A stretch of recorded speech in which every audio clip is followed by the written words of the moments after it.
ఆనముషార్ లేక జరంగొట్టి నోరంతా షేదనిపించినప్పుడు రోట్లో నూరిన పచ్చడి తింటే సచ్చేటి పానం లేసొచ్చినట్టయితది. ఇప్పటి మనుషులు రోటి పచ్చళ్ళే మర్చిపోతున్నారు. అందరూ మర్చిపోతున్న రామలకల్ని పండు మిరపకాయలతోని నూరుకొని తింటే కడుపు నిండా తింటాము, కంటి నిండా నిద్రపోతాము. ఇప్పుడంటే టమాటాలు దొరుకుతున్నాయి గాని వెనకట రామలకలే మస్తు వండించటోళ్ళట.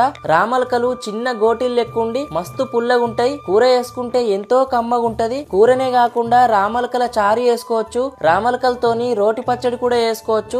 మన వీడియో చూసేటోళ్ళల్లా రామలకలతోని పచ్చడి వేసుకోవాలనుకున్నోళ్ళు వీటి యొక్క తొడిమెలు తీసి కడిగి పెట్టుకొని కడాయిలో కొంచెం నూనె పోసి పండు మిరపకాయల్ని రామలకల్ని ఉడికించుకొని రోట్లో మంచిగా నూరుకొని తాలింపు పెట్టుకుంటే సరిపోతుంది. మన ఆరోగ్యం బాగుండాలంటే అప్పుడప్పుడు రోటి పచ్చళ్ళు తినాలే. అట్లనే అంతరించిపోతున్న రామలకల్ని కొంచెం ఖాళీ స్థలం ఉన్న పండించుకోర్రి. రామలకలు ఎంతమందికి ఇష్టము? మీ సైడు వీటిని ఏమని పిలుస్తారు? వీటిని తిని చాలా కాలం అయింది. ఇప్పుడు తిందామన్నా దొరుకుతలేవు.